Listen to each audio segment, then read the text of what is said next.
नमस्कार। जैसा कि मैंने आप लोगों को कल बताया था कि आज ये हमारा 150वां यानी सीज़न 3 का अंतिम पार्ट है। आज लखनऊ में जितने दिन मैं रहा उसका अंतिम एपिसोड है, जब तक मैं एसएसपी लखनऊ रहा। एसएसपी लखनऊ की पोस्टिंग के दरमियान मैंने सभी ऐसी घटनाओं का जिक्र किया जो अज्ञात दर्ज की गई थी, जिनमें कोई व्यक्ति नामजद या बहिश्तबा यानी शक के बिना पे किसी को लिखाया नहीं गया था, और अज्ञात हत्या को या अज्ञात दूसरी किसी घटना को खोलने में पुलिस को किन किन तकनीकों का इस्तेमाल करना पड़ा और कैसे कैसे वो असली अपराधी तक पहुंच पाए। ज़्यादातर केसेस में जो मैंने आपको बताए हैं उनमें ट्रायल या तो ख़त्म हो गया है या वो अंतिम स्टेज में है, और ज़्यादातर में कन्विक्शन हुआ है। और ये भी मैंने बताया कि इसका मतलब ये नहीं कि जितनी भी अज्ञात हत्याएं या अज्ञात घटनाएं इस तरह की हुई थी सब उस समय में सबको अनावरित कर दिया गया था या उनको खोल दिया गया था। ऐसा नहीं है, बहुत ढेर सारे ऐसे भी इंसिडेंट हैं जो अभी तक अनावरित नहीं हुए हैं। मैंने ये भी आपसे अनुरोध किया था कि कल मेरा इस संबंध में अंतिम पार्ट था अज्ञात हत्याओं का या अज्ञात अपराधों का। आज मैं एक ऐसे सामाजिक कुरीति तो नहीं है, एक ऐसी सामाजिक घटना के बारे में जिक्र करना चाहूँगा जिसका मैं अपने पहली पोस्टिंग से बराबर जिसको मैं परसू करता रहा हूँ।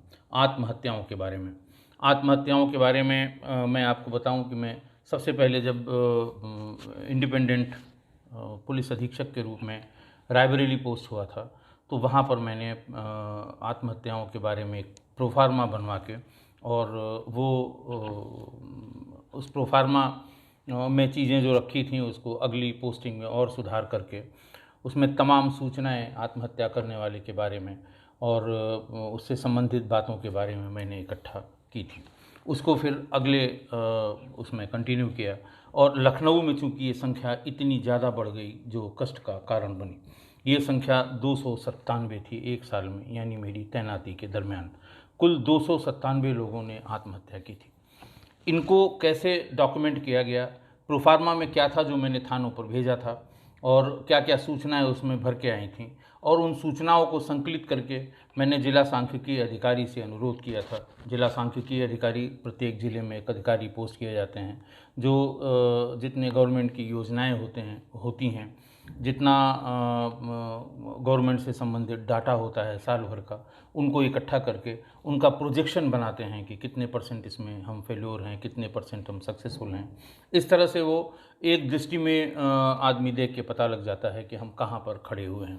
उनको मैंने बुला के अनुरोध किया, उन्होंने कहा सब डाटा बहुत बड़ा है, इसमें थोड़ा समय लगेगा और डिफरेंट वैरायटी की इसमें इंफॉर्मेशंस आपने इकट्ठा की हैं। मैंने उनको दिया था और उन्होंने काफ़ी मेहनत करके इसका डाटा बनाया था। इसके लिए मैंने अभी एक वीडियो रिकॉर्ड किया है 2-3 मिनट का कि एक्चुअल डाटा क्या था, किस तरह का प्रोफार्मा था, क्या क्या सूचनाएं मैंने मांगी थी और जिला सांख्यिकी अधिकारी ने किस तरह का उसका प्रोजेक्शन किया था। इसके बाद आप वो वीडियो देख लें। वीडियो देखने के बाद मैं बिंदुवार एक एक का डिस्कशन करूंगा और ये भी बताऊंगा कि क्यों ज़रूरी है कि आत्महत्याओं के बारे में हम भी चिंतन करें और आप भी चिंतन करें। ये वीडियो आप देख लें। मैंने एसएसपी लखनऊ के पद पे एक प्रोफार्मा बनवाया था जिसमें आत्महत्या करने वाले व्यक्ति की पूरी जानकारी दी जाए, क्योंकि इसका कोई रिकॉर्ड नहीं रखा जाता, न ही इस संबंध में बहुत ज़्यादा मुकदमे कायम होते हैं, जिनमें नाम, उम्र, पिता का नाम, विवाहित अविवाहित, घटनास्थल का प्रकार, कमरे में, बाहर, तालाब, नहर, रेलवे लाइन, मृतक के पारिवारिक सदस्यों का नाम, दादा दादी, चाचा चाची, मतलब कौन रहता है, आत्महत्या किस प्रकार की गई, जैसे रस्सी से लटक के की गई या फिर ट्रेन के सामने कूद के की गई, नदी में कूद के की गई, और जो बरामद की गई है वस्तु वो रस्सी है, साड़ी है, दुपट्टा है, सल्फास की शीशी है, मिट्टी का तेल है, पेट्रोल है, अन्य कोई चीज़। तो ये सब इस तरह से ये फॉर्म सब इकट्ठा किए गए। ये मैं आपको एक एक करके दिखाता हूँ कि उनके फ़ोटोग्राफ जहाँ जहाँ उपलब्ध हो सके वो फ़ोटोग्राफ भी सब इकट्ठा किए गए थे। और इस तरह से कुल लगभग 300 साल भर में लगभग 300 आत्महत्याएं हुई। उन आत्महत्याओं के बारे में ये सारी जानकारी इकट्ठा की गई थी। इकट्ठा करने के बाद इस पूरी जानकारी को जिला सांख्यिकी अधिकारी जो लखनऊ के हैं उनको उपलब्ध करा दिया गया था कि वो हमें इसका एनालिसिस करके कि कितने परसेंट इसमें युवा हैं, कितने परसेंट इसमें 50 से ऊपर के हैं, किस प्रकार से आत्महत्या की गई है। तो ये सब उन्होंने मुझे उपलब्ध कराया गया था। ऊपर देख रहे हैं आप, थाने का नाम होगा, उसके बारे में पूरी डिटेल होगी, ये सब होगी। इसके बाद जब मैंने इसको उपलब्ध करा दिया उनको, जिला सांख्यिकी अधिकारी को, तो उन्होंने इस संबंध में एक बहुत अच्छी रिसर्च रिपोर्ट इसी डाटा पर सबमिट की थी। जैसे आयु के आधार पर आत्महत्याएं हैं, जैसे किस धर्म के कितने लोग थे इस पूरे डाटा में, जैसे कि किन किन जातियों का जो विवरण है उसमें वो कैसे था, घटना का स्थान जैसे ये कमरे में थी, बाहर थी, रेलवे ट्रैक पे थी, तालाब में थी, नहर में थी, ये किस तरह से थी। फिर किस ऋतु में कितनी आत्महत्याएं हुई हैं, ताकि हम ये अंदाज़ा लगा सकें कि किस महीने में कितनी आत्महत्या हुई है। जैसे ये देखें, ये शरद ऋतु में, ग्रीष्म ऋतु में, वर्षा ऋतु में कुल कितने, जैसे 43% सबसे अधिक गर्मी में आत्महत्याएं की गई उपलब्ध डाटा में। इसी प्रकार महीने के हिसाब से सबसे अधिक मार्च के महीने में 50% के आसपास आत्महत्याएं मार्च के महीने में की गई। इनका शैक्षणिक स्तर, बहुत ही ताजुब हुआ था इस पूरे डाटा को देख के। मैं वीडियो में आपको बताऊंगा कि क्या इसका रेशियो है, कितना परसेंटेज है। इसी तरह से ये फांसी लगा के, ट्रेन में जलने से, जहर खाने से, आप देखें कि फांसी लगा के आत्महत्या करने वालों की संख्या 87% है। इसके पीछे क्या मनोविज्ञान है, ये मेरी समझ में नहीं आया। शहरी और ग्रामीण देखें, जबकि शहरी में 64% लोगों ने, कुल जो टोटल था उसमें 64% शहरी क्षेत्र के लोग थे और 36% केवल देहात के लोग थे। ये इसका प्रमुख कारण, इसमें शारीरिक बीमारी, नपुंसकता, बांझपन, डिप्रेशन, पारिवारिक तनाव, प्रेम प्रसंग और नशे का कारण, इसका भी परसेंटेज इस उपलब्ध डाटा में था। सुसाइड नोट प्राप्त होने की स्थिति में बहुत ही आश्चर्यजनक इसके रिजल्ट थे कि इसमें केवल 5%, बल्कि केवल 1% सुसाइड नोट लोगों ने छोड़ा था। ये डिटेल भी मैं बताऊंगा। अभियोग किसमें FIR हुई, किसमें नहीं हुई, इस तरह की ये सूचनाएं इसमें दी गई थी। ये छोटी वीडियो अलग से आपको ये दिखाने के लिए कि किस डाटा पर हम आपसे आज इस सिलसिले में बात करेंगे। इतना मोटा ये प्रत्येक व्यक्ति की डिटेल्स हमारे सामने हैं। ये जो प्रोफार्मा इसका भरा गया था, एक एक व्यक्ति जो उस समय, उस पीरियड में जिसने आत्महत्या की थी, उसकी डिटेल्स हमने इकट्ठा की थी और उसी का ये शॉर्ट वीडियो बनाया है ताकि आपको देखते समय या सुनते समय इसको समझने में आसानी हो। बहुत बहुत धन्यवाद। आपने देख लिया होगा कि किस तरह से कितना डाटा आत्महत्या के बारे में लखनऊ के इकट्ठा किया गया और फिर उसको एनालाइज किया गया। डाटा में जाने से पहले मैं आपको ये बताऊं कि आखिर ये आत्महत्याओं के बारे में क्यों इतना चिंता है, आत्महत्याओं के बारे में आपको बताने के पीछे क्या कारण है। देखिए, आप ये देखते होंगे कि किसी एक व्यक्ति की हत्या हो गई या एक्सीडेंट में किसी व्यक्ति की मृत्यु हो गई। एजिटेटेड लोग सड़क जाम करते हैं, शव को रखते हैं, और अगर पुलिस ने सड़क को खाली कराने का या जो भीड़ थाने पर इकट्ठा है उसको हटाने का प्रयास किया, थोड़ा सा बल प्रयोग हुआ तो गाड़ियां जलाई जाती हैं, थाने चौकी जलाए जाते हैं। एक व्यक्ति की हत्या पे या एक व्यक्ति की जान जाने पर। यहाँ कोई थाना ऐसा नहीं है, कोई गांव ऐसा नहीं है जहां पिछले 5, 7, 7, 10 सालों में कोई न कोई आत्महत्या न हुई हो। नहीं गांव में हुई हो तो पास के गांव में हुई हो, जान वो भी गई है। लेकिन उसमें आपको डाटा में बताऊंगा कि उसमें लोग FIR कराने को तैयार नहीं है। वो भी जान गई है, वो भी किसी का बेटा है, वो भी किसी की बेटी है, किसी का भाई है, किसी की बहन है, लेकिन लोग रोने को तैयार नहीं है। आत्महत्या किया है, अरे भाई जान गई है उसकी। वो एक्सीडेंट में गई हो, किसी के दुश्मनी में गई हो, या अपने से चली गई हो, जान गई है। लेकिन इतना भेदभाव समाज, दो जान जाने पर इतना भेदभाव, एक व्यक्ति अपनी खुशी से अगर आत्महत्या कर रहा है, एक व्यक्ति किसी पारिवारिक तनाव में आत्महत्या कर रहा है, एक व्यक्ति किसी दबाव में आत्महत्या कर रहा है, अपनी वो जीने के लिए आया था, लेकिन कोई तो कारण होगा जो बीच में ही वो अपनी इस यात्रा को बंद कर रहा है। उसकी कितनी लाइफ है आगे वो जीने के लिए। अगर वो अविवाहित है तो शादी होती, बच्चे होते, और हम कहते हैं मजदूर ही था वो, लेकिन मजदूरी करके क्या बहुत ढेर सारे परिवार खुश नहीं हैं? 10 साल से मजदूरी कर रहे हैं, बच्चों को पढ़ा भी रहे हैं, खाना भी खा रहे हैं और मजदूरी भी कर रहे हैं।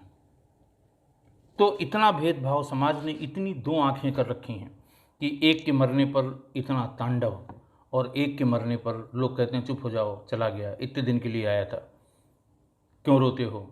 और अगर कहीं ये आत्महत्या युगल करते हैं, प्रेमी युगल, फिर तो रोने पे भी मनाही है। समाज रोने नहीं देता। किसके लिए रो रही है? अरे वो जो कुलच्छनी थी चली गई, उसके लिए क्या रोना है? इतना भेदभाव, ये हमारे आपके लिए चिंता का विषय जरूर है। पहले आत्महत्या में जो आईपीसी की सेक्शन थी वो अब रिपील कर दी गई है। अब वो सिर्फ अबेटमेंट टू सुसाइड, अगर किसी पर आपको एफआईआर करानी है किसी आत्महत्या पर, तो उसमें आपका जो कारण है वो ये है कि फ़लाँ के दबाव में इसने आत्महत्या की, इसलिए फ़लाँ इसके दोषी हैं। लेकिन कोई किसी की रिस्पॉन्सिबिलिटी फिक्स नहीं की जा रही है। कोई न कोई तो कारण होगा, पारिवारिक कारण होगा, सामाजिक कारण होगा। हम ये कहते हैं कि अगर कोई सामाजिक कारण है तो समाज के वो जिम्मेदार लोग जो इसको रोक सकते थे, या वो जिम्मेदार लोग जिनकी वजह से, जिनके तानों की वजह से उसने अपनी ज़िंदगी के सफ़र को वहीं ख़त्म किया है, उन पे भी तो कुछ होना चाहिए। कोई कानून नहीं है, इसका कोई आयोग नहीं है, कोई इसमें किसी ने कभी किसी लेजिस्लेशन के बारे में किसी ने सोचा नहीं कि अरे भाई, अगर एक परिवार में एक व्यक्ति ने आत्महत्या की है तो उसके कारणों की तो जांच हो। पुलिस तो कहती है साहब किसी ने एफआईआर की तहरीर नहीं दी, इसलिए हमने मुकदमा कायम नहीं किया। पुलिस अपने से क्यों मुकदमा कायम करने लगी? तो कोई इतने 400-500 आयोग इस देश में बने हुए हैं, जाति विशेष के, धर्म विशेष के, फलाने विशेष के, ढिकाने विशेष के, इनकी हत्या और इस पर तमाम आयोग बने हैं। अरे एक आत्महत्या पर भी आयोग बना देते। हम कहते हैं आयोग बिल्कुल मत बनाइए, डिस्ट्रिक्ट में एक कमेटी बना दीजिए। एक जो आपकी विधायिका से एक लेजिस्लेशन पास करा दीजिए कि किसी की बच्चे की जान चाहे वो खुद लेता है तो उसको उसके कारणों की विवेचना के लिए, उसके कारणों को जानने के लिए ये डिस्ट्रिक्ट मजिस्ट्रेट की अध्यक्षता में कर दीजिए। आप वो भी नहीं कर सकते हैं, आप तहसील स्तर के किसी अधिकारी या सब डिवीज़न स्तर के किसी अधिकारी, साथ में एक पुलिस अधिकारी, एक रेवेन्यू का अधिकारी, एक कमेटी बना दीजिए कि प्रत्येक आत्महत्या की वो जांच कर लें। क्या कारण हो सकते हैं? हो सकता है कोई ऐसे कारण हो जिसका निवारण सरकार कर सकती हो, जिसका निवारण समाज कर सकता हो, तो उसको इकट्ठा किया जाए और उसको उस दशा में सोचा जाए ताकि आगे से कोई आत्महत्या न करे। आपने देखा होगा कि ये बहुत डिटेल में मैंने इसको इसलिए बनाया था कि लोगों की ये समझ में आए कि आत्महत्या कभी भी बेटर अल्टरनेटिव नहीं हो सकता। आत्महत्या की क्यों सोचते हैं? आप इस दुनिया में दुनिया देखने के लिए आए थे। आप क्यों बीच में आंख बंद कर रहे हैं? कोई भी प्रेशर या कोई भी दबाव ऐसा नहीं हो सकता जो आपको रास्ता छोड़ने पे, ज़िंदगी का रास्ता छोड़ने पर मजबूर करे। कोई नहीं हो सकता। ठीक से सोचिए, ठीक से विचारिए, और अगर आपको ये लगता है कि आप प्रेम प्रसंग में आप आत्महत्या कर रहे हैं तो कल को आप लैला मजनू की तरह पूजे जाएंगे, हीर रांझा की तरह आपके मज़ारों पे लोग फूल चढ़ाने आएंगे। ऐसा कभी नहीं हुआ है, न कभी होगा। 4 दिन में लोग भूल जाते हैं। और अगर आप भूलना नहीं चाहते हैं तो ये समाज, ये सोसाइटी भुलवाने की कोशिश करेगा कि भूल जाइए उसको। वही माँ बाप जिन्होंने आपको इतना पढ़ा लिखा के बड़ा किया है, वो रोने से कतराते हैं कि लोग देख लेंगे तो क्या कहेंगे। तो इसलिए कृपा करके आप इस डाटा को देखिए, जो डाटा मैंने इकट्ठा किया है, जो आपके सामने मैं प्रस्तुत कर रहा हूँ। कैसे मैंने किया है मैंने आपको दिखा दिया है। अब मैं आपको बताऊँगा कि कुल कितनी आत्महत्या, कितनी गंभीर बात है। इतनी बड़ी संख्या में आत्महत्याएँ जिस पे किसी की नज़र नहीं जाती। बहुत हाई प्रोफाइल कोई आत्महत्या हुई, आप जानते हैं भी जो मुंबई में हुई थी, तो उसका तो पूरे देश में डिस्कशन हुआ। लेकिन आपके गांव मोहल्ले में कोई फंदे से उतारा जाता है, 2 दिन के बाद लोग जानना भी नहीं चाहते और लोग भूलना चाहते हैं। अखबारों में और टीवी में इसको बहुत ज़्यादा जगह नहीं मिलती है, तो इसलिए इस पर किसी का ध्यान नहीं जाता है। हमारे यहाँ पुलिस में भी जो आंकड़े इकट्ठा किए जाते हैं, एक पाक्षिक रिपोर्ट भेजी जाती है, एक मासिक रिपोर्ट भेजी जाती है, एक हाफ ईयरली भेजी जाती है, एक ईयरली भेजी जाती है। उसमें जो कॉलम्स होते हैं वो डकैती के, मर्डर के, लूट के, धोखाधड़ी के, ये जो आपके दहेज हत्या के, महिला उत्पीड़न के, SC ST उत्पीड़न के, ये डाटा या इनकी संख्या उसमें एंट्री की जाती है। कितनी विवेचनाएं हैं, कितनी पूरी हुई, कितनी अधूरी हुई, किस वजह से अधूरी हैं, सुपरवाइजरी ऑफिसर्स ने इसको पूरा करने के लिए क्या क्या प्रयास किए, तमाम चीज़ें हैं जो नीचे से लेकर, यानी सब इंस्पेक्टर जो विवेचना करता है उसका जितना भी सुपरवाइजरी लेवल है, डिप्टी SP का है, एडिशनल SP का है, SSP का है, DIG का है, IG का है, ADG का है, सब इसी में। लेकिन आत्महत्या का कोई कॉलम नहीं है, कोई भी ऐसा कॉलम कम से कम हमारे उत्तर प्रदेश पुलिस में नहीं है कि आत्महत्या की भी संख्या रिव्यू करने के लिए या सुपरवाइज़ करने के लिए जाती हो, और कोई ये पूछे कि भाई आपके थाने में ये 5 आत्महत्याएँ हुई हैं, आपने मौके पे जाके देखा क्यों हुई हैं, क्या कारण है? क्योंकि ये आंकड़ा ही नहीं है जो दर्शाया जाता है, जिस पे हम डिस्कशन करते हैं, इसलिए इसके बारे में कोई पूछताछ नहीं होती। इसीलिए ये समाज का वो ऐसा आदमी जो जीने के लिए आया था और आधा रास्ता भी नहीं पूरा किया, थोड़ा सा रास्ता चला, रास्ता अपना उसने छोड़ दिया, ऊपर वाले को प्यारा हो गया, और उसके बारे में उसके घर वाले, माँ तो ज़रूर सोचती होगी, ये कहना भी गलत है कि माँ बाप भी नहीं सोचते होंगे, माँ बाप ज़रूर सोचते होंगे, लेकिन बाकी किसी को इससे कोई लेना देना नहीं कि किससे क्यों किया, किसने किया, क्या हुआ था। तो मैं जून 2015 से मई 2016 तक SSP लखनऊ रहा था। इस पीरियड में कुल 297 आत्महत्याएँ हुई। ये वो 297 हैं जिनके बारे में एक प्रोफार्मा मैंने थानों पे बांटा था, और उसमें कतिपय सूचनाएं उसमें मांगी थी, और वो सूचनाएं, वो प्रोफार्मा यानी 297 प्रोफार्मा हमारे पास हैं इस समय, जिसको मैंने एनालाइज कराया था। अब इसमें एज वाइज 20 वर्ष से कम की उम्र में 35 महिलाएं या फीमेल और 28 मेल, यानी कुल 63 लोग 20 वर्ष से कम उम्र वाले थे जिन्होंने आत्महत्या की। ये कुल आत्महत्या करने वालों का 23% था। 21 से 40 की उम्र के बीच में 48 महिलाएं और 122 पुरुष, यानी कुल 170 लोगों ने आत्महत्या की। यानी कुल आत्महत्या करने वालों में ये 62% था। यानी जो एज ग्रुप है जो सबसे अधिक आत्महत्या कर रहा है या जिसने किया है इस आंकड़े में 297 के, वो 21 वर्ष से 40 वर्ष के बीच का है। 41 से 60 में कुल 9 फीमेल और 26 मेल, यानी 21 से 40 के बीच में महिलाओं की संख्या कम, 20 से कम यानी टीन एज में महिलाओं की संख्या बहुत ज़्यादा, और फिर 41 से 60 में फिर महिलाओं की संख्या कम और पुरुषों की संख्या अधिक है। 61 से 80 के बीच में केवल 2% महिलाएं और 3% महिलाएं और 2% पुरुष हैं। ये टोटल आत्महत्या का 2% है। धर्म, जो हमने प्रोफार्मा दिया था उसमें धर्म का भी एक कॉलम था कि किस धर्म का है।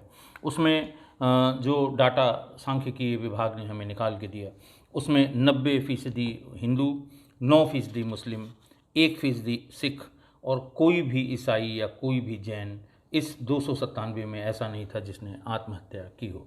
ये भी विषय विचारणीय है, इस पर भी आप विचार करें। जाति 42% सामान्य श्रेणी के लोग, 32% पिछड़ी और 26% लोग अनुसूचित जाति जनजाति के लोग थे जिन्होंने आत्महत्या की। अब अगला जो कॉलम है कि कहाँ पर यह आत्महत्या की गई, बंद कमरे में, बाहर, रेलवे लाइन में, नहर, नदी, कुआं, इन सब में कहाँ की गई। तो आश्चर्यजनक रूप से 78% लोगों ने कमरे के भीतर, यानी भीतर से सिरकनी बंद करके कमरे के भीतर आत्महत्या की। 78%, 297 में से 78%, ऑलमोस्ट 80% लोगों ने। 8% लोगों ने बाहर की है, यानी कहीं बाग में पेड़ में शव लटका मिला है, कहीं दूसरी जगह शव लटका हुआ मिला है। 2% लोग रेलवे लाइन पर लेटकर या रेल के सामने कूद कर इन्होंने आत्महत्या की। 1% लोगों ने तालाब में और 3% लोगों ने नहर में और कुल 3% लोगों ने कुएं में, बहुत ही ग्रामीण क्षेत्र में कुएं में कूद कर आत्महत्या करने का, खासकर महिलाओं के द्वारा ऐसा हुआ है, जो अगले आंकड़े में मैं आपको स्पष्ट रूप से बताऊंगा। अब इसमें जो मैं पहले से नहीं जानता था, जो उन्होंने आंकड़ा मुझे दिया, उससे मैं भी चौंक गया कि इसका भी एक ट्रेंड है कि किस महीने में या किस सीज़न में, किस ऋतु में सबसे ज़्यादा आत्महत्याएं होती हैं। जैसे जाड़े में सबसे अधिक आत्महत्याएं 38% आत्महत्याएं फरवरी के महीने में होती हैं। नवंबर में 19%, दिसंबर में 9%, जनवरी में 29% और फरवरी में 38%। ये उस जाड़े के में हुई कुल आत्महत्याओं का परसेंटेज है। गर्मी में सबसे अधिक आत्महत्याएं मार्च में 52% हत्याएँ मार्च में हुई हैं। अप्रैल में 25, मई में 17 और जून में 27%। तो आप इससे अंदाज़ा लगा लें कि फरवरी और मार्च ये 2 महीने हैं जिसमें सबसे अधिक आत्महत्याएं कम से कम लखनऊ के परिप्रेक्ष्य में हुई हैं। बरसात में सबसे अधिक आत्महत्याएं अगस्त के महीने में हुई 20%, जुलाई में 14%, सितंबर में 16% और अक्टूबर में 17%। एक कंबाइंड चार्ट भी उन्होंने, एक प्रोजेक्शन बनाया, जो एक सर्किल के प्रोजेक्शन होते हैं, उसमें ये बताया कि सबसे अधिक आत्महत्याएं गर्मी में, यानी 43% आत्महत्याएं गर्मी में हुई, जाड़े में 33% और बरसात में कुल 24% आत्महत्याएं की गई। टोटल अगर साल का मिला लें तो अकेले मार्च के महीने में 55% कुल आत्महत्याएं हुई हैं और सबसे कम 55 आत्महत्याएं हुई हैं, जो कुल का करीब 20% हैं। कुल आत्महत्याओं का 20% हैं जो मार्च में हुई हैं और सबसे कम दिसंबर में कुल 9 आत्महत्याएं हुई, यानी कुल जितनी आत्महत्याएं 297 हैं उनका 3%। तो ये भी आपके लिए जानना ज़रूरी है। आपके परिवार में, घर में कोई अगर मानसिक तनाव या डिप्रेशन से गुज़र रहा है तो उसके लिए मार्च का महीना सबसे अधिक खतरनाक है। देखिए साइकोलॉजिस्ट क्या कहते हैं और जो साइकोलॉजी मेडिकल साइंस की है वो क्या कहती है, इसके बारे में मुझे कोई ज्ञान नहीं है। मैं सिर्फ आपको सीधे सीधे क्रूड आंकड़े जो हमारे पास हैं और उसको जैसे एनालाइज़ कराया मैंने जिला सांख्यिकी अधिकारी से, बाकायदे उनको एक चिट्ठी लिख के उन्हें ये सब डाटा दिया था और उन्होंने उस डाटा को संकलित करके बढ़िया सा प्रोजेक्शन करके मुझे दिया, जो मैंने आपको वीडियो में दिखाया था। अब देखिए, इससे सबसे अधिक एक और चौंकाने वाली बात ये है, ये लगता था कि देहात में जो अशिक्षित लोग हैं शायद उनके अंदर ये टेंडेंसी ज़्यादा होगी, लेकिन जो डाटा उपलब्ध था उसमें 85% लोग शिक्षित थे आत्महत्या करने वालों में और केवल 15.34% लोग ऐसे थे जो अशिक्षित थे, जो अनएजुकेटेड थे। कुल का जो शिक्षित लोगों में 20% ग्रेजुएट हैं और 41% जूनियर हाई स्कूल या 5 से 8 के बीच में जो पास हुए हैं, बहुत ज़्यादा पढ़े लिखे भी नहीं हैं और बिल्कुल अनपढ़ भी नहीं है। ये भी चौंकाने वाला है। ये मान के चलते थे कि अशिक्षित लोगों में आपस में जरा सी कोई बात हुई, लटक गए, कुएं में कूद गए, तालाब में छलांग लगा दी, नहर में कूद गए, आत्महत्या कर ली, लेकिन ऐसा नहीं है। आत्महत्या का प्रतिशत उन लोगों में सबसे ज़्यादा है जो शिक्षित है। ये भी चौंकाने वाला है। अब देखिए, जो सबसे इम्पॉर्टेंट इससे जो बात निकल के आई थी वो ये आई थी कि जो फांसी, ये जो आत्महत्या का प्रकार है, यानी उन्होंने हैंगिंग की है, ट्रेन के सामने कूदे हैं, मिट्टी का तेल पूरे शरीर में लगा के आग लगाई है, या फिर सल्फास खा के आत्महत्या करने का भी चलन है जहर खाने से, और दूसरा और अन्य कारण नहीं, नहर, नदी, तालाब, कुएं में कूद के है। तो ये फांसी लगाने की जो प्रतिशत निकला वो 87% निकला।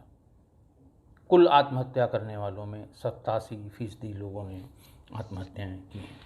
लखनऊ में ही ये फिगर देख के मैं बहुत आश्चर्यचकित भी हुआ, घबरा भी गया और फिर मैंने संपर्क किया मनोविज्ञान विभाग से लखनऊ विश्वविद्यालय के। रिटायर्ड प्रोफेसर हैं जिनके तमाम आर्टिकल भी निकले हैं, नाम मैं इस समय मिस कर रहा हूँ, पहले की बात है। तो उनसे मैंने जानकारी की। उन्होंने कहा ये भी हम लोगों ने भी इस पे तमाम स्टडी की है, ये समझ के बाहर है, क्योंकि सबसे कठिन फांसी लगाना है। आप उस आदमी की मनोदशा सोचिए जिसने ये डिसाइड कर लिया कि मुझे आत्महत्या करनी है। वो बिल्कुल नॉर्मल बिहेवियर करेगा अपने माँ से, बाप से, भाई से, बहन से, पत्नी से, बच्चों से। उसे कभी ये एहसास नहीं होने देगा कि हमने ये डिसाइड कर लिया है कि हम आत्महत्या करेंगे। फिर वो अकेले होने का इंतज़ार करेगा कि हम ऐसे समय में करें ताकि मुझे कोई रोके नहीं, कोई टोके नहीं, बीच में कोई आ नहीं जाए, और हम अपने काम को जो भी 4-5 मिनट में अंजाम देना चाहते हैं उसको अंजाम दे दें। तीसरा ये है कि वो जिस कपड़े से, जिस रस्सी से, जिस दुपट्टे से, जिस चीज़ से आत्महत्या करने की उसने ठान ली है या सोच ली है, उसको भी चेक करता है। वो कभी न कभी उस हुक पे या उस पंखे पे उसको फंसा के, उस पे झूल के देख लेता है कि ऐसा ना हो हम कोशिश भी करें और फेल हो जाएं, मेरी हंसी होगी, लोग हंसेंगे हमारे ऊपर, परिवार मेरा क्या कहेगा। उसको भी कभी अकेला हुआ 10-5 मिनट के लिए तो उसको भी उसने ट्राई किया, उसको टेस्ट किया। फिर वो ये सोचता है कि हम ऐसा क्या करें कि मेरे ज़मीन पैर पे ना टिकें, और जिस समय हम उस पर झूलना चाहते हैं उस पर झूल जाएं, और फिर तुरंत हमारे प्राण पखेरु उड़ जाएं। और जब उसे मान लिया उसे 2 महीने कोई मौका नहीं मिला अकेला होने का, बड़ा परिवार है, कोई न कोई आ रहा है, जा रहा है, भाई हैं, बहन हैं या पत्नी है, बच्चे हैं, और 2 महीने से वो प्रयास कर रहा है, लेकिन पहली फुर्सत में जब उसको आधे घंटे अकेले होने का मिला समय, उसने आत्महत्या कर ली। कितना टायरसम है, कितना दुखदाई है, कितना पीड़ादायक है, कितना कष्टदायक है, लेकिन यही सबसे अधिक आत्महत्या करने का प्रकार है। जो आसान प्रकार है, जो लोग बचे हैं, कभी 1-2 जो नहीं सुसाइड कर पाए, जिनसे मेरी बात हुई, मैंने सबको बता रखा था, जो भी मेरे संग तैनात रहे हैं उनको जानकारी होगी कि अगर कोई सुसाइड अटेम्प्ट में फेल हो गया है फंदा लगाने के बाद, तो और अगर बच गया है, वो किसी वजह से कोई आ गया या फिर जल्दी लटकने के तुरंत बाद कोई आ गया, उतार के हॉस्पिटल ले गया, 2-4 दिन में वो सर्वाइव कर गया, उससे मैं ज़रूर बात करना चाहूँगा। उसके मनोविज्ञान को, उसकी साइकोलॉजी को समझने की कोशिश करूँगा कि आखिर ऐसा उसने क्यों किया था। तो उसका कोई विशेष कारण नहीं है। उसने जिन 2 लोगों से मैंने बात की, तो उन्होंने कहा साहब मुझे सबसे पहले सबसे आसान और अच्छा तरीका लगा कि मैं ट्रेन के सामने कूद जाऊँ, लेकिन कोशिश भी की, लेकिन मेरी हिम्मत नहीं पड़ी कि अगर मैं कूदा और पहियों के बीच में आ गया। तमाम मैंने वीडियो देखे कि एक बच्चा गया था और पूरी गाड़ी उसके ऊपर से गुजर गई, वो सही बच गया। तो उसमें 100% श्योरिटी नहीं है कि हम सक्सेसफुल होंगे। दूसरा उसने बताया कि मेरे मन में आया कि वो ट्रेन में की पटरी पर हम लेट जाएं और गर्दन का हिस्सा भीतर की तरफ हो, बाकी धड़ का हिस्सा बाहर की तरफ, और फिर ट्रेन आएगी चली जाएगी। लेकिन उसमें भी कभी कभी बताया गया कि अगर ट्रेन के ड्राइवर ने दूर से देख लिया तो वो रोक भी देता है, अगर ट्रेन बहुत तेज़ न चल रही हो तो। अब कौन सी ट्रेन तेज़ी से आ रही है, कौन सी धीरे से आ रही है, इसका मुझे बहुत ज्ञान नहीं है। तीसरा उससे ये पूछा गया कि भाई नदी, नहर, कुआँ ये सब भी हैं, या सबसे जो आजकल प्रचलन में नया चला है सल्फास की गोलियां खाने का, तो उसने कहा साहब उसमें भी बताते हैं कि 50% लोग अगर जैसे ही सल्फास की गोली खाई, अगर सही डॉक्टर के यहाँ सही समय पे पहुँच गए तो उसे भी बचाया जा सकता है। तो हम ये चाहते हैं कि हमें कोई बचाए ना, और हमने जब डिसाइड कर लिया है तो मेरी जान चली जाए। ये भी एक बहुत ही गंभीर विषय है चिंतन का सबके लिए। जो भी मनोविज्ञान से संबंधित हैं या जो भी थोड़ा बहुत इस संबंध में पढ़ते लिखते हैं, वो भी इसका पता लगाएं कि आखिर जो सबसे पीड़ादायक है, जो सबसे समय लेने वाला है, जो सबसे जिसको कहते हैं कि आप जानते हैं कि मैं जिस दिन करूँगा वो इन लोगों से बिछड़ जाऊँगा जिनके साथ रोज़ मैं खाना खा रहा हूँ, रोज़ बात कर रहा हूँ, वो कितना मेंटल ट्रॉमा में उस समय वो रहता होगा, और ये शो करने के लिए किसी को ज़रा सा भी अंदाज़ा ना हो कि मैं ये करने जा रहा हूँ। तो ऐसा तरीका क्यों? यानी 87% लोगों ने ये चुना कि हम फांसी से अपनी जान देंगे। अब आई बात ग्रामीण और शहरी की। कुल 297 लोगों में 64% लोग शहरी क्षेत्र के थे और सिर्फ 36% लोग ग्रामीण क्षेत्र के थे। ये भी चौंकाने वाली बात है। पढ़ा लिखा आदमी क्यों, जो चीज़ों को, अच्छे को बुरे को समझता है, जिसके पास सारे साधन हैं, गूगल का साधन है, अखबार है, टीवी है, बहुत ढेर सारे सीरियल हैं, इतने ज्ञान के बाद भी वो क्यों ये एक्सट्रीम स्टेप आत्महत्या का उठाता है, ये भी समझ के परे है। कारण जो उस प्रोफार्मा में मैंने कारण भी मांगे थे कि आप घर परिवार वालों से, टोले पड़ोसी वालों से पूछिए, एक जो सबसे नज़दीक का संभावित कारण है वो ज़रूर लिखें। तो उसमें आया कि डिप्रेशन से 50% लोगों ने डिप्रेशन के कारण आत्महत्या की। पारिवारिक तनाव के कारण 20% लोगों ने आत्महत्या की। नशे का आदी होने के कारण 8.82% लोगों ने आत्महत्या की। इनफर्टिलिटी मेल या फीमेल की ये 8% और बीमारी के कारण 6%। ये जो 20% लोग हैं पारिवारिक तनाव के कारण, ये पारिवारिक कलह के कारण, पारिवारिक समस्याओं के कारण, ये जो 20% लोग हैं, ये तो कम से कम हमारे बस में है, समाज के बस में है, लोगों के बस में है कि इस पारिवारिक जो दिक्कतें हैं उनको समय रहते दूर कर लिया जाए, ताकि एक जान को वो बचा सकें। वो दुनिया में जीने के लिए आया है, उसे जीने दें। अब देखिए, इसमें जो 297 लोग की जो लिस्ट और जो प्रोफार्मा, जो इन्फॉर्मेशन हमारे पास है, इसमें सिर्फ 5% लोगों ने सुसाइड नोट छोड़ा है। सबसे पहले किसी आत्महत्या के बारे में पुलिस पहुंचते ही पहले सुसाइड नोट तलाशती है, पूरी कोशिश करती है कि सुसाइड नोट मिल जाए तो उससे सुसाइड करने का कारण पता लग जाए। और अगर सुसाइड नोट मिल जाता है तो कम से कम ये तय हो जाता है कि ये हत्या करके इसकी बॉडी को टांगा नहीं गया है, इसने सुसाइड किया है। और कभी कभी लोगों ने इसमें भी तमाशा किया, हत्या करके बॉडी को टांगा और एक फ़र्जी सुसाइड नोट बना दिया कि साहब ये आदमी या लड़की ये लिख के मरा है, और उसी झटके में वो आत्महत्या में मान लिया जाता है। लेकिन जब बात खुलती है तो फिर उसके हैंडराइटिंग एक्सपर्ट्स को भेजा जाता है और कुछ केसेस में ये पता लगा कि ये फ़र्जी सुसाइड नोट बनाया गया था। ये दिमाग जो क्रिमिनल मेंटालिटी के लोग हैं वो ऐसा करते हैं कि मर्डर को सुसाइड में कन्वर्ट करने का प्रयास करते हैं। लेकिन 95% केसेस में, 95% आत्महत्या के केसेस में सुसाइड नोट नहीं मिले हैं या नहीं लिखे गए हैं। यानी वो व्यक्ति अपने जो कारण हैं और सब चीज़ों को दिल में लिए हुए ही प्रस्थान कर जाता है। वो नहीं चाहता है कि क्या कारण है इसके पीछे, इसको दुनिया जाने। तो इसलिए वो नहीं चाहता कि हमको लोग जाने कि इस कारण से हमने आत्महत्या की है। अगली बात कि FIR, जो मैं बार बार कहता हूँ कि ये भी एक जान गई है, हत्या से नहीं गई, आत्महत्या से गई। हत्या में तो इतनी पैरवी, इतनी FIR, इतनी विवेचना, कोर्ट कचहरी, ट्रायल, सज़ा, छूटना, ये सब आत्महत्या में कुछ नहीं। 47% केसेस में FIR ही नहीं दर्ज हुई है, यानी किसी तरह की कोई जांच नहीं हुई है। आत्महत्या के कारणों की भी जांच नहीं हुई है। 53% केसेस में जो जांच हुई है, अगर लड़की ने आत्महत्या की है तो घर वाले लिखा देते हैं कि फ़लाँ से इसके संबंध थे और फ़लाँ ऐसा हो गया तो उसने इसको सुसाइड करने के लिए उकसाया, या अपने किसी दुश्मन को लिखा देते हैं कि कल उसके डांटने से इतना क्षुब्ध हो गई थी कि इसने आत्महत्या कर ली। किसी को भी इस तरह से एक बनावटी चीज़ बना के लिखा देते हैं। लेकिन 47% केसेस में आत्महत्या के कोई FIR दर्ज नहीं हुई है इन 297 केसेस में। बहुत ही गंभीर बात है ये सबको चिंतन करना होगा कि आखिर इसके कारण पर कौन दोषी है इसके लिए।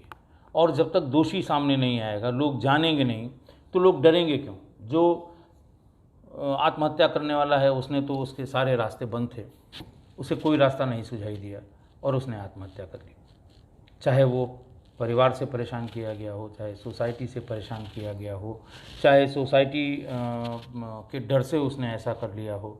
खासकर प्रेम विवाह के संबंध में, जब दो अलग अलग जाति, दो अलग अलग धर्म, दो अलग अलग गोत्र, दो अलग अलग क्षेत्र, इस लड़का लड़की के बीच प्रेम संबंध होते हैं और मजबूरी में दोनों को सुसाइड करना पड़ता है, तो उसके लिए तो शुद्ध रूप से वो परिवार या वो समाज दोषी होता है। तो आखिर इनकी रिस्पॉन्सिबिलिटी कब तय होगी? ये इस नौजवान पीढ़ी की जो ये जान जा रही है, ये आखिर कब इससे उसको निजात मिलेगी? कौन सा फोरम ऐसा है जहाँ वो अपनी बात को कह सके कि साहब मेरे साथ ये दिक्कत है, और उसे इस बात के लिए न प्रताड़ित किया जाए कि तुमने ऐसा क्यों बता दिया। कुछ तो करना होगा, सब लोग मिल बैठेंगे, सब लोग राय बनाएंगे तो कुछ न कुछ होगा। हालांकि मैं बहुत दिन से इस बात को कह रहा हूँ, अभी तक कुछ नहीं हुआ है। अब ये हमको ऐसा लगता है कि जब कोई बड़ी घटना जो बम्बई में भी हुई है उस तरह की कोई हो तो शायद हमारे जो कानूनविद लोग हैं वो इस पर कोई अपने सुझाव दें या कभी कोई इस पर अमल किया जाए। एक और डाटा आया कि इसमें 40% लोग इस पूरे 297 में विवाहित थे और 60% लोग 60% लोग अविवाहित थे, लड़के थे या लड़की थी। बात तो ये खैर कुछ समझ में आती है, जो अविवाहित हैं किन्हीं कारणों से, नौकरी न लगने का कारण, प्रेम प्रसंग में असफल होने का कारण ये हो सकता है। विवाहित लोगों में ये संख्या ज़रूरत से ज़्यादा है, ये 40% है। नेचुरली ये या तो पति पत्नी के तनाव की वजह से होगा या कोई और पारिवारिक तनाव की वजह से होना चाहिए। तो ये आंकड़े मैंने आपके सामने रखे हैं, आपके केवल विचार के लिए, केवल जिसको कहते हैं कि दिमाग पे जोर डालें, शायद कुछ उसका निकले, कोई निवारण इसका निकले। लेकिन ये संख्या हत्याओं की संख्या से अधिक है। अभी मैंने अपने बरेली रेंज में भी ये संख्याएं इकट्ठा की हैं। ये संख्याएं इतनी ज़्यादा हैं इस बार फरवरी से, यानी लॉकडाउन के पीरियड में, कि ये लगभग इस पीरियड में हत्या से गई हुई जान का 2 गुना है। क्या हो गया है हमको, हमारी नौजवान पीढ़ी को, हमारी सोसाइटी को, हमारे आसपास रहने वाले लोगों को? कौन से कारण हैं? हम क्यों नहीं सोच पा रहे हैं?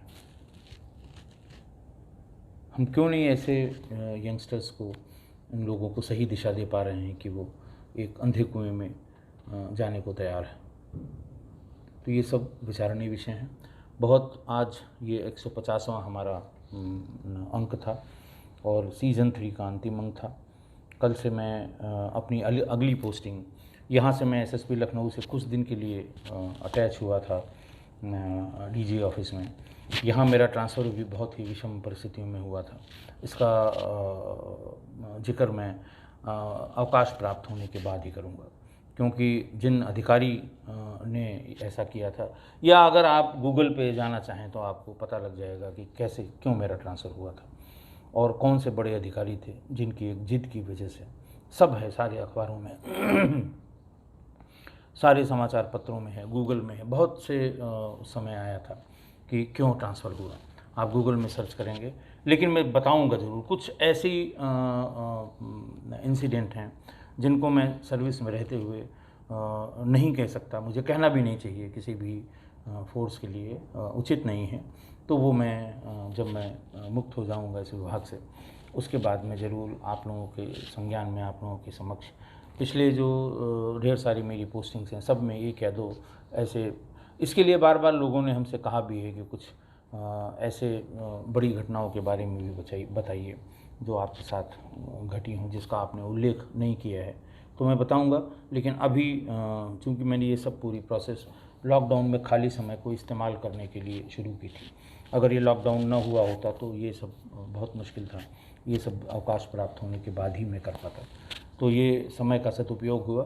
तो ऐसे में मैं उन चीज़ों का भी कतई जिक्र नहीं करूँगा जो मुझे सेवा में रहते हुए नहीं करनी चाहिए। तो आज ये हमारे सीज़न 3 का अंतिम 150वां पार्ट हुआ। कल से मैं कुछ दिन के लिए डीजी ऑफिस अटैच हुआ, फिर कुछ दिन के लिए मैं सेल्स टैक्स में 3 या 4 दिन के लिए रहा, फिर मैं अपनी जगह पर, अपनी प्रिय जगह पर एटीएस में आ गया। एटीएस में भी करीब 1.5-2 महीने रहा होऊंगा। वहाँ से मैं एसएसपी अलीगढ़ पोस्ट हो गया था।